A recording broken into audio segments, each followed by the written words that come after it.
All right, we need to talk about two tweets that really set me off this morning. One from a pro-Netanyahu influencer who's made it her mission to slander anyone who doesn't fit her hateful Islamophobic narrative. And the other one from Elon Musk, who suddenly decided he's the arbiter of election integrity. Both of them are using massive platforms to push lies, one to weaponize fear and the other to sow distrust. And both are examples of how power works in this country. It distracts, it distorts, and it punishes people who try to build something better. Do you want a sticker? Yeah, I have a question. Why do you guys like crime so much? We don't like crime. You don't? No? So No. how do you feel about the NYPD? Yeah, good. No? You like crime? You like radical Islam? You like terrorism? Do you fund the NYPD? No. Oh, you don't? You know that Zoran has tweeted multiple times about defunding the police. You want to defund the NYPD? I do. Yeah, you do? That's good. I'm so glad to hear that you hate this city. Are you saving New York City from socialism? Oh. He's going to bankrupt this city. Good luck. Good day. You too. Have a fabulous day. It's honestly exhausting watching this pro-Netanyahu influencer who's built her whole platform on Islamophobia and slandering anyone who challenges her, suddenly pretending she cares about crime. Now, she's saying Cuomo was better for crime. Better? Let's start with Andrew Cuomo. Andrew Cuomo didn't face criminal charges, but that doesn't mean he didn't act criminally. We're talking about a man who covered up 15,000 nursing home deaths during COVID, a man who sexually harassed multiple women and even used New York taxpayer resources, your money, to write a book that personally made him millions. He lost an Emmy because of it. The only reason he's not technically a criminal is because he had the money and the power and the nepotism to pay for silence and to walk away clean. That's not really innocence. So she starts talking about who's going to be better on crime. Maybe we should start by looking at our own political heroes, because the same people screaming about law and order have no problem defending their leaders when they're facing criminal investigations or indictments. If you actually care about crime, clean your own house first. But here's what they never want to talk about. Crime doesn't just appear out of thin air. It grows out of desperation, from poverty, from neglect, from people being denied the basic needs they need to survive. And you know how crime actually goes down? When people have their needs met, when there's housing, healthcare, food, education, jobs that pay enough to live. Let's look at Norway, one of the safest countries in the world. And it's not because they lock people up or have police on every corner. It's because they invest in people. They've got universal health care, tuition-free education, and a justice system built on rehabilitation, not punishment. Their re-offense rate is around 18%. In the US, it's nearly 70%. And that's not a coincidence. This is what happens when you build safety from compassion instead of fear. And this pattern repeats itself everywhere. Cities that fund youth programs, housing, addiction recovery, and neighborhood development programs, they see crime drop. One study found that for every new community organization focused on those things, they lowered violent crime by 1%. Not because cops showed up, but because hope did.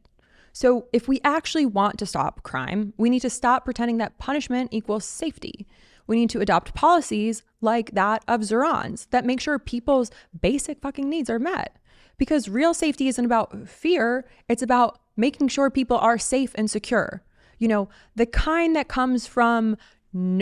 of security that comes from knowing your rent is paid, that your kid is fed, that your health is cared for, and that your job can support your life. Teachers should not be taxed more than billionaires. No one working a full-time job should need a second job just to survive. And no one should lose their home because they got sick. If those things sound like common sense to you, wake the fuck up. You already believe in democratic socialism then, and that's what it stands for. And here's the truth we all need to sit with. People aren't stealing food because they're evil and bad. They're stealing food because their kids are hungry and their paychecks don't stretch far enough. People aren't skipping bus fares because they want to break the law. They're skipping it because reliable transportation shouldn't cost half a day's wages. That's what we need to talk about. We need to talk about truly reimagining public safety, not as punishment, but as prevention.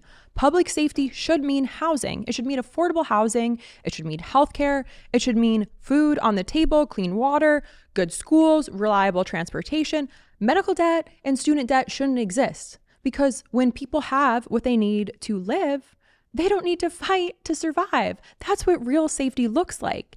And you know, one of the most interesting things I remember learning in school was that people will always stay loyal to their class before they do their people.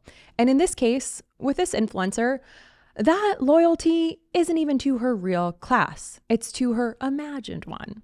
A lot of folks who are objectively rich or wealthy genuinely believe that they are closer to billionaires than they are to being unhoused, because maybe they've got a really good job, a car, multiple homes, savings, flashy, gaudy things. But here's the truth.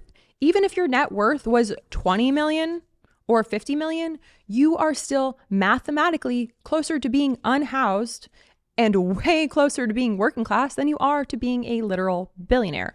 That's how extreme the wealth gap is. $1 billion isn't just a lot of money. It's 1,000 million. You could have $50 million, an amount that already puts you in the top 0.1% of Americans, and you'd still need 20 times that to hit 1 billion. If you had 20 million, you'd still need 50 times more. But people don't think of it that way. They identify up the ladder instead of across it. They imagine themselves as temporarily embarrassed millionaires, not workers who can lose everything if the market dips or if their health fails. And that's exactly how power keeps its grip, by convincing regular people to defend the people who exploit them. And then there's Elon Musk. Elon Musk has suddenly come out of the woodwork to challenge election integrity. And let's be honest, this is not about integrity. It's about control. I've worked as a poll worker in California as a vote center clerk. I don't have an assignment this week, but I've been inside the system. It's complicated. It's dated. It's confusing as hell. And that's coming from me, who's run businesses as an executive. And honestly, we know it's confusing by design. If they wanted voting to be easy, it would be the same in every state. We'd all have time off work to do it. There would be national standards, clear ballots, clear deadlines, and automatic registration. Voting would be celebrated, not treated like an obstacle course. Instead, every state has its own rules, deadlines, IDs, machines, mail-in processes. People get turned away for the tiniest of error. Why? Because confusion is voter suppression in disguise. The harder they make it to vote, the fewer of us that do it, the fewer people that participate. And that's exactly the point. This is why I'm so passionate about this, because if your vote didn't matter, they wouldn't work so fucking hard to suppress it. They wouldn't gerrymander districts to choose their own voters, closing polling sites in black neighborhoods, or purge voter rolls in swing states. They target us precisely because our voices do matter. Voting is an act of resistance. And that's why Elon Musk's little election integrity performance is so dangerous. The man who inherited $1 billion, billionaire wealth, and an apartheid-era privilege owns one of the biggest social media platforms in the world. And he's using it to cast doubt on our democracy, just as a working class candidate like Zoran is leading the polls. This is not a coincidence. Everyone's panicking because Zoran represents real change, not the polished, consultant-approved status quo, but softer. Real change. He represents a movement that actually centers working people. And New York has always been the bellwether. What happens here sets the tone for the country, from labor unions to civil rights to public education. When New York shifts left, the rest of the nation eventually follows. So it's no surprise that billionaires are freaking out. Musk is freaking the fuck out. They see what's coming. They see people walking up to the ballot box. They know that they're waking up to the fact that the system that they've built, the one that hoards wealth and blames poor people, is straight up failing. It's failing everyone. And to deflect that from reality, They pull the same trick every time. They make people doubt the system instead of demanding the system works better. It's the same playbook Trump used. He starts by shouting fraud before the results are even in. And he does this in order to cast enough doubt, flood the timelines with conspiracies, and if you lose, you blame that process. And if you win, you declare it flawless. And now that's how we've gotten people like Mike Johnson, MAGA Mike, one of the architects of the 2020 lie, sitting as Speaker of the House. Let's remember, Mike Johnson wasn't some passive supporter. He led a coalition of 125 House Republicans who signed a brief backing Trump's effort to overturn the election. And what did that result in? Fucking coup. He spread false claims about voter fraud in swing states. He voted against certifying the 2020 results even after the insurrection at the Capitol. He's the definition of an election denier. And now he literally holds the gavel in Congress.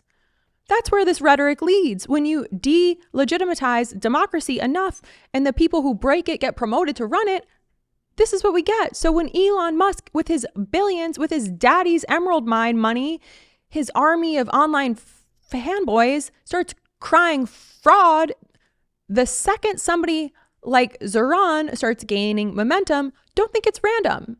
It's fear. It's the elite realizing that the working class power has organized and we can't be bought or silenced. Here's the truth. Voting isn't perfect. It's slow. It's confusing. It's dated, but it's ours.